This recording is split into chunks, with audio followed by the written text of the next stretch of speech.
Oke, halo semuanya. Perkenalkan dulu, nama saya Armando Chandra. Dua- Dengan NIM saya 23018792 dan 74. Dan teman saya bernama Raymond. Perkenalkan, nama saya Raymond dengan NIM 2301872381. Oke, jadi pada hari ini kita akan membawa materi database system, yaitu Security and Administration in Database.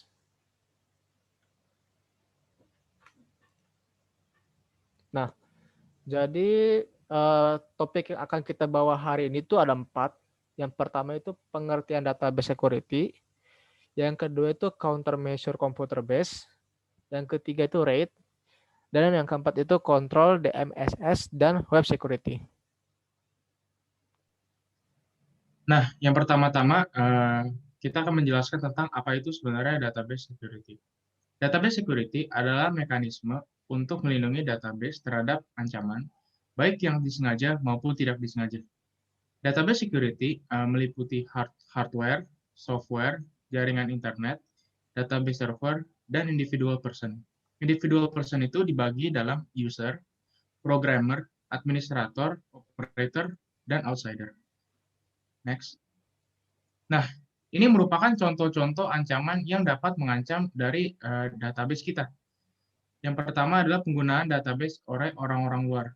Akses ke dalam database oleh orang-orang luar dapat mengancam penggunaan dari suatu database itu sendiri. Perubahan struktur database, perubahan data yang hilang, merupakan beberapa bahaya yang disebabkan jika database diakses secara ilegal oleh orang-orang luar. Nah, yang kedua, yaitu virus atau malware, yang dapat menyerang database dan menyebabkan kebocoran data ke pihak-pihak yang tidak diinginkan. Serangan malware dapat juga menyebabkan data penting hilang, sehingga kerja suatu organisasi menjadi terganggu atau terhambat. Yang ketiga, merupakan kerusakan fisik ke database tersebut yang disebabkan oleh berbagai macam hal seperti petir, bakaran, banjir, dan lain-lain. Panas yang berlebihan pun juga dapat merusak sistem database. Lalu yang ketiga, yang keempat adalah kurangnya resource atau kemampuan dalam menjalankan database. Kurangnya resource dalam meliputi berbagai hal seperti keuangan atau sumber daya manusia yang kurang. Keuangan yang tidak mencukupi menghambat kapasitas dan fungsionalitas dari database tersebut. Sedangkan masalah dari sumber daya manusia menghambat perkembangan dari database. Dan yang terakhir adalah rusaknya data dikarenakan kelalaian oleh manusia itu sendiri atau kelalaian dari sistem. Contoh, data error maupun kesalahan dalam pengoperasian database dan lain-lainnya. Next. Nah, untuk kita pun ada 4 cara untuk menganalisis kekuatan dari database security kita. Yang pertama adalah pencegahan akses dari pihak luar dengan akses kontrol dan data manajemen yang kuat. Yang kedua, yaitu stress testing. Untuk apa? Untuk menguji ketahanan database terhadap serangan DDoS atau pihak luar atau database overload. Nah, yang ketiga, yaitu melakukan backup fisik dari database tersebut jika terjadi hal-hal yang tidak dapat dihindari seperti bencana alam atau pencurian. Dan yang terakhir, kita melakukan pengecekan atau review dari database sistem secara berkala untuk mengetahui kelemahan-kelemahan dari database kita. Next. Nah, di lain itu juga, kita lanjut ke topik kedua, yaitu countermeasure component based on control. Di sini ada 6 countermeasure computer based on control. Nah, saya akan menjelaskan satu-satu. Yang pertama, yaitu authorization. Authorization ini merupakan countermeasure yang berhubungan dengan pemberian akses kepada sistem, di mana akses-akses dapat dipindahtangankan melalui countermeasure ini. Nah, yang kedua merupakan akses kontrol. Akses kontrol ini merupakan upgradean dari authorization, di mana setelah dibeli akses, nah database dapat dikontrol, di mana didapat pemberian privilege ke dalam suatu database sistem tersebut. Nah, yang ketiga, berlanjut ke view. View merupakan penggunaan yang pastinya sering dipakai untuk menjemunyikan maupun menunjukkan atribut tertentu di dalam suatu database. Penggunaan view ini dapat biasanya digunakan untuk menjemunyikan data yang sensitif atau data yang tidak ingin diperlihatkan kepada user-user lainnya. Nah, ada countermeasure yang keempat, yaitu backup dan recovery, yang merupakan proses copy database dan file log-lognya secara berkala pada media atau penyimpanan offline. Bisa dibilang proses ini merupakan proses journaling, yaitu proses untuk menyimpan dan memelihara file dari log tersebut, seperti perubahan-perubahan yang dilakukan pada database agar dapat pulih secara efektif jika terjadi kegagalan maupun hal-hal yang tidak diinginkan. Lanjut, next. Yang selanjutnya adalah integrity. Integrity merupakan countermeasure untuk mencegah data menjadi tidak valid dan karenanya memberikan hasil yang menyesuaikan atau tidak benar. Integrity ini adalah countermeasure untuk secara singkatnya untuk menyatakan bahwa data itu merupakan data yang valid dan benar sehingga dapat digunakan oleh user. Nah, selanjutnya adalah encryption. Encryption adalah proses untuk mengkode data dengan algoritma khusus untuk membuat data yang tidak dapat dibaca oleh program apapun tanpa proses description. Next. Nah, selanjutnya kita akan masuk ke topik yang ketiga, yaitu RAID.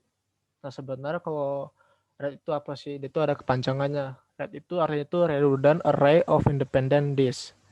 Nah, RAID itu dia tuh dibagi jadi 7. Itu ada RAID 0, RAID 1, RAID 2, RAID 3, RAID 4, RAID 5, RAID 6, dan RAID 0+1. Kita masuk dari RAID 0 dulu. Jadi RAID 0 itu di level ini dia tuh membagi data menjadi beberapa drive yang tersedia. Dia itu memberikan kinerja baca dan tulis yang sangat tinggi, tetapi tidak menawarkan toleransi kesalahan atau redundansi. Tingkat ini tidak memberikan faktor rate apapun yang tidak dapat dipertimbangkan dalam organisasi yang mencari redundansi, tetapi lebih disukai jika kinerja tinggi diperlukan. Nah, untuk rate 1, di level ini dia itu bisa dibilang dia itu mirroring data dari drive 1 ke drive 2. Ini menawarkan redundansi 100% karena array akan terus bekerja meskipun salah satu disk gagal. Jika organisasi yang mencari redundansi lebih baik dapat memilih solusi ini, tetapi sekali lagi biaya menjadi faktor. Nah, pada level RAID kedua ini tingkat menggunakan pengusapan data, tingkat bit dari daripada tingkat blok. Untuk dapat menggunakan RAID 2, dipastikan disk yang dipilih tidak memiliki mekanisme pemeriksaan kesalahan. Karena level ini menggunakan kode hardware eksternal yang deteksi kesalahan itu sangat tinggi. Ini adalah salah satu alasan RAID tidak ada di dunia IT yang sebenarnya, karena sebagian besar disk yang digunakan saat dilengkapi dengan deteksi kesalahan sendiri. Ini menggunakan disk ekstra untuk menyimpan sebuah informasi paritas. Nah, kita masuk ke RAID yang ketiga. Ya, kalau level yang RAID ketiga ini dia tuh menggunakan pengusapan tingkat byte bersama dengan paritas. Jadi di satu drive khusus itu digunakan untuk menyimpan informasi paritas dan jika terjadi kegagalan drive. Paritas dipulihkan menggunakan drive tambahan ini. Tetapi jika drive paritas macet, maka redundansi akan terpengaruh lagi sehingga tidak banyak dipertimbangkan dalam organisasi. Selanjutnya kita akan masuk ke RAID keempat. Nah, sebenarnya di RAID keempat ini dia tuh levelnya itu sama kayak di RAID ketiga. Selain dari fitur di mana RAID 4 itu menggunakan blok daripada level byte. Selanjutnya kita akan masuk ke level yaitu di RAID kelima. pada level ini dia tuh menggunakan pengupasan tingkat blok dengan konsep paritas terdistribusi. Tingkat ini masuk ke dalam gambar meninggalkan paritas khusus tradisional seperti yang digunakan pada RAID kelima dan RAID ketiga dan RAID kelima.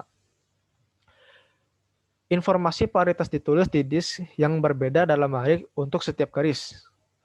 Jika data kegagalan disk tunggal dapat dipulihkan dengan bantuan paritas terdistribusi tanpa mempengaruhi operasi dan operasi baca tulis lainnya. Lalu kita masuk ke RAID ke-6. Jadi di level ini dia itu merupakan level RAID kelima yang disempurnakan, yang menambahkan manfaat ekstra dari paritas ganda. Level ini menggunakan pengusapan level blok dengan paritas terdistribusi dual.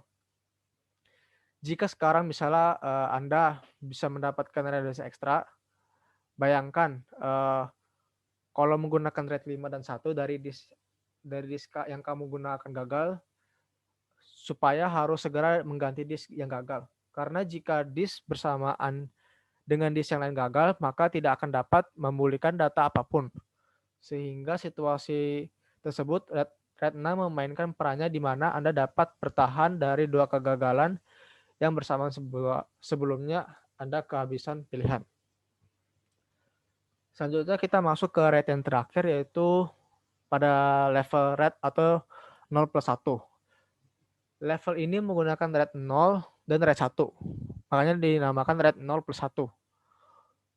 Jadi pada level ini dia tuh untuk menyediakan redundansi. Pengusapan data yang dilakukan sebelumnya itu kan mirroring. Di RAID 1. Di tingkat ini kapasitas keseluruhan dari drive dapat digunakan berkurang dibandingkan dengan tingkat RAID lainnya. Anda dapat mengalami lebih dari satu kegagalan drive selama tidak berada dalam set cermin yang sama. Nah, itu untuk topik yang ketiga, RAID. Selanjutnya, masih ada satu lagi, yaitu RAID 1+0. Tingkat ini melakukan pencerminan data sebelum pengusapan yang membuatnya jauh lebih efisien dan berlebihan dibandingkan dengan RAID 0+1. Nah, di level ini dia tuh dapat bertahan dari beberapa kegagalan drive secara bersamaan. Ini dapat digunakan dalam organisasi yang memerlukan kinerja dan keamanan tinggi. Dalam hal toleransi kesalahan dan kinerja RAID kondisi, ini lebih baik daripada RAID 0+1. Selanjutnya kita akan masuk ke topik yang terakhir, yaitu DBMSS dan Web Security. Jadi di dalam Web Security itu komunikasi internetnya itu bergantung pada si IP sebagai protokol yang mendasarinya. Tetapi tidak dirancang dengan keamanan di pertengahan. Tanpa perangkat lunak khusus, semua lalu lintas internet berjalan dan siapapun lalu lintas monitor dapat membacanya. Ibaratkan kayak suatu website lah, semua orang pasti dapat mengaksesnya. Nah, hal yang perlu diperhatikan itu ada beberapa. Yang pertama itu ada privacy, jadi itu tidak dapat diakses oleh siapapun kecuali pengirim dan penerima. Yang kedua itu integrity, dia itu tidak berubah selama transmisi. Yang ketiga itu authenticity, yaitu penerima dapat memastikan bahwa itu berasal dari pengirim. Jadi pasti ada nama si pengirimnya. Yang keempat itu ada non-fabrication, yaitu pengirim dapat memastikan bahwa penerimanya merupakan penerima yang asli. Yang kelima itu ada non-repudiation, yaitu pengirim tidak dapat menyangkal bahwa dia mengirimkannya. Jadi kayak anonim gitu deh. Lanjut ini, jadi di dalam DBMS dan Web Security itu ada beberapa contoh seperti kayak proxy server, firewalls, message gates algorithm, and digital signature. terus ada digital certificate, ada Kerberos, secure success layer, dan Java security. Nah, itu mungkin untuk penjelasan yang kita bawa hari ini. Semoga bermanfaat. Sekian, terima kasih. Terima kasih.